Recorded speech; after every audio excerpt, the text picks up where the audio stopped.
this is Luke Wood. He is with Yellowhammer Marketing. So Luke, other than those two things, what else can you tell us? Yeah.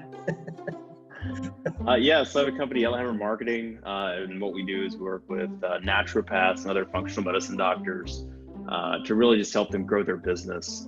So that's what we do in a 10-second nutshell without getting into probably the rest of the questions you want to ask me. Thanks for saving some questions for me. So what does Yellowhammer Marketing do? So we work with functional medicine doctors, a lot of naturopaths, to help them grow their business. We're a big believer in what they do and find a more natural approach as opposed to the old-fashioned big pharma. So what we do is we partner with them. We help them lay out a marketing plan. We help them set their goals for their income and revenue, and then we help them execute a marketing plan to achieve those goals. Nice. So how are you different from other marketing companies? Well, I'd say the biggest thing is that we only work with functional medicine doctors. We're not going to work with a functional medicine doctor and then turn around and work with a car care or a furniture or fast food. Every ad agency or marketing company I know doesn't really specify or doesn't really specialize in something so specific. So we know kind of the terminologies that naturopaths like to use, or something, there's some nuance in that where if you just went and worked with a marketing company, you'd say, I want to help people fix their hyperthyroidism. Well, the marketing company would be like, I don't know how to market that. They would probably just find the list and target people with hypothyroidism. What we do is we kind of break it down so where we can create a message that communicates what the doctor is trying to solve, the problem, but that the person receiving it understands. Because you might have all the symptoms of hyperthyroidism, but you don't know what it is. So if you just advertise it as that, you're kind of alienating a lot of people. So we try to work as a go-between from the doctor talk to the patient talk, and make it as simple as possible. And it's difficult to do if you haven't worked with a ton of naturopaths, because there's a lot of things that I know your clients do that people, it's hard to understand because they're not in that world of naturopaths. So we try to break it down as easy as possible to connect the doctors to the people they're looking to change their lives. Nice. So how do you think a naturopath, functional med doc should be marketing their practice? Sure. So I would tell them, whenever I tell we get a new client, especially somebody's new, just open the business, is they should try different things, because sometimes different things work for different people. I don't think you should only do one channel. You shouldn't only do, direct mail. You shouldn't only do Facebook or online. You should try different things and kind of treat it like it's a pie chart, and reevaluate. We recommend once a month or at least once a quarter, and see where did the new clients you get actually come from. Because if you look at it, I guarantee if you're spending 33% on 3 different marketing channels, at the end of a month or 3 months, 33% of your revenue didn't come evenly. It's probably like 70%, 20%. And so constantly looking, reevaluating, and see, well, where's the bread getting buttered, and then allocate more funds to that channel. And then it's a continual process, but the first thing to do is just try what's out there, talk to other people that have been successful in what you're trying to accomplish, and see what they've done, and just learn from them, and then find those vendors accordingly. Sweet.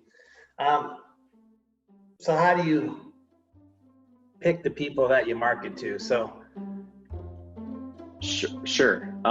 So we found the biggest thing that makes the biggest difference. A lot of times people like to really dive into the weeds and get, target people and really pinpoint target people.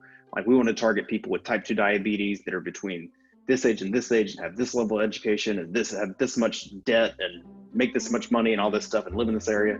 But what we found is the best way to find someone to market to, the most likely they are to become a client of yours, the number one reason is actually how far away they live from you. Now, obviously, they need to be qualified. They need to have the type 2 diabetes. They need to have the income to buy what you're looking for. But we want people as close as possible. So one of the big issues any naturopath face is getting someone to, in front of them. So we want to get people not only that are most likely to come and see you, but most likely to become a patient. So we want them to be close to you, but then we also want them to have those symptoms and to have the financial ability to actually pay for it. So we target people that are most likely to become a patient of yours. Kind of a continuation onto this question, and it's all right if you don't want to share your secret sauce, but so how do you help a naturopath figure out what to sell? Because when you go onto a typical naturopath's website, you'll see about 27 bullet points of all the cool stuff they do. So do you have a process to kind of narrow that down so you can really focus in on one or two things? Absolutely. So we run into that a lot. A lot of people come to us and be like, we need to keep the doors open and then kind of focus more on our, our passion. But it depends. So different parts of the year, services work better. So for example, at the beginning of the year in January and February, if you are marketing for weight loss, you'll get a lot of people because, it's the New Year's resolution. Now, if you did that same advertisement 2 weeks earlier between like Thanksgiving and Christmas, when no one cares about their weight, it's going to be a complete bust. So a lot of it has to do with timing. So we know different months what works the best across the board.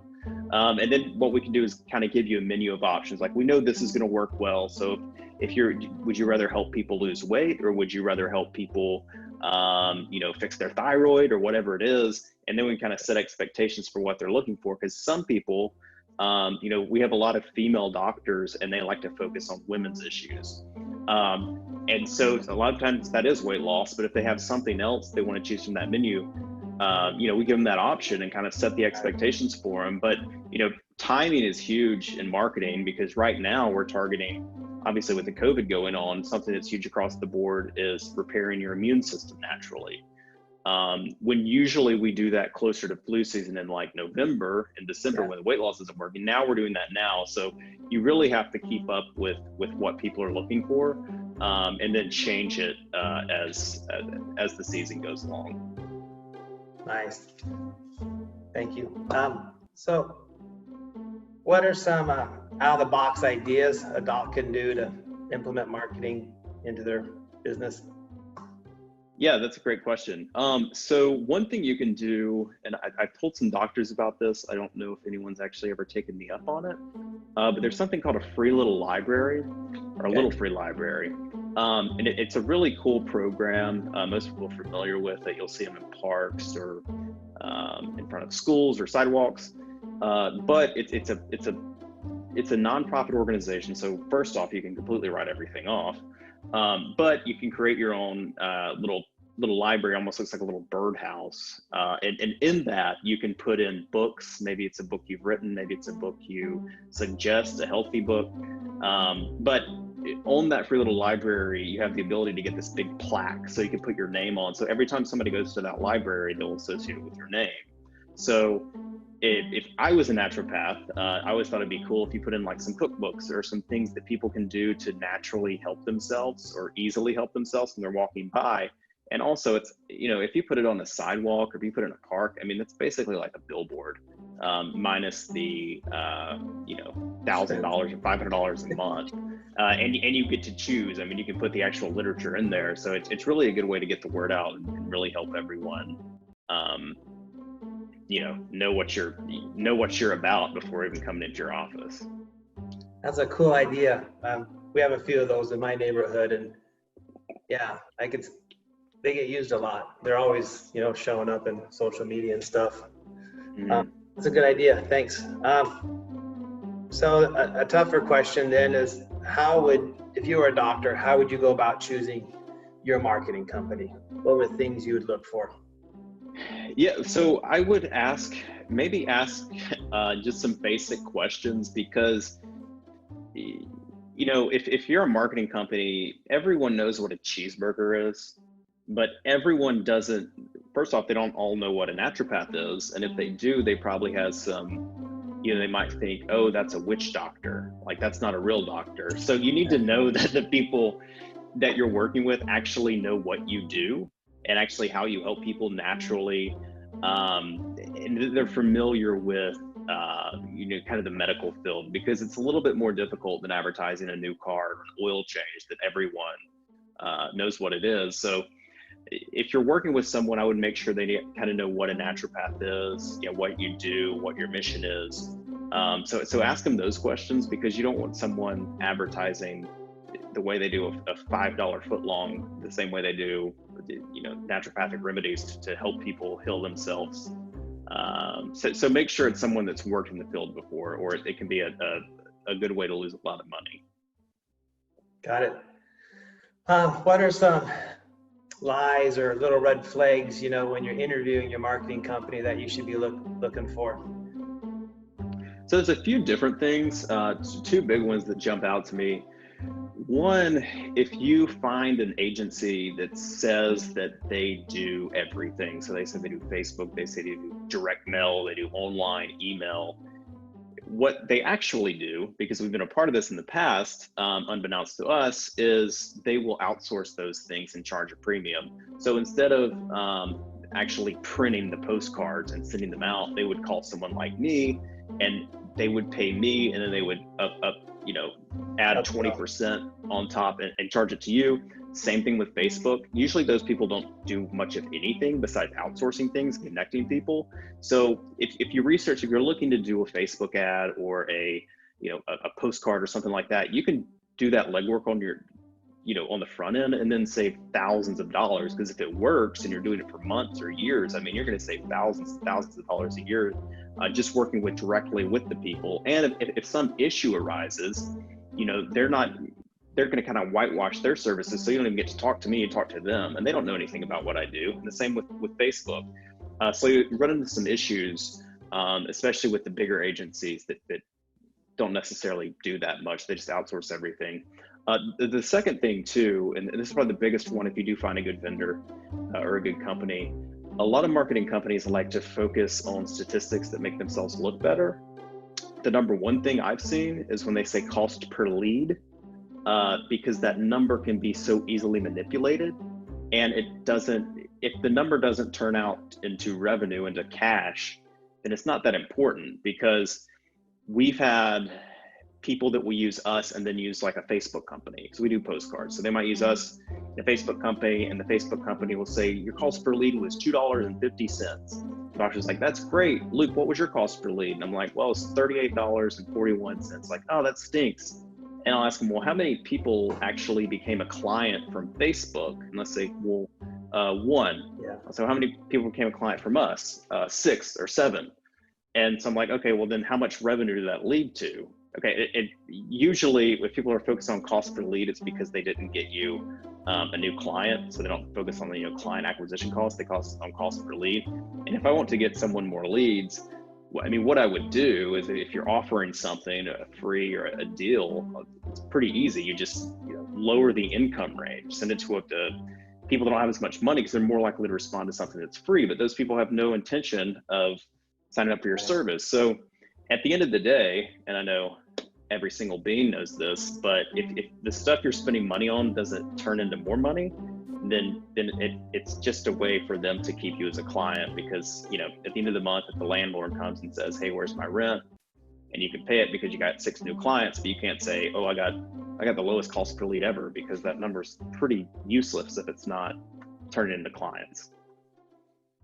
Yeah, I see that a lot. I see so much deception, and we generated all this traffic to your website, but yeah, it's how many are sitting in front of the doc at the end of the day, closing a deal. That's what matters. So thanks for explaining that. No problem.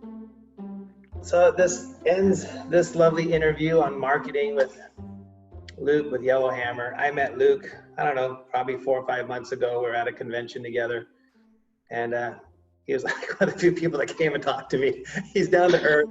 I have a couple of clients that use them, and they love Luke, and they love the work he does for them. And so I would at least click through and have a conversation with him at some point in time, because he does direct marketing, and I think that is really a great way to come in and attract clients in a different way.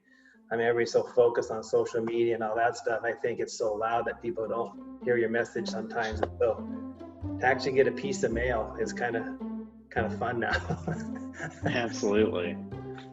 So tell me where they can click to find out more information, and your phone number and email and all that good stuff. Absolutely. So you can go to Yellowhammer Marketing LLC, like Limited Liability Corporation, .com. You can also call me at 256-590-6113, or you can email me at yellowhammermarketingllc@gmail.com, because we wanted the longest possible email address. But the easiest thing is just to go to our website. It's pretty self-explanatory. If you have any questions, that's my cell phone. Feel free to call, text. I'd be happy to answer any questions that you have. All right, man, I appreciate you. No problem.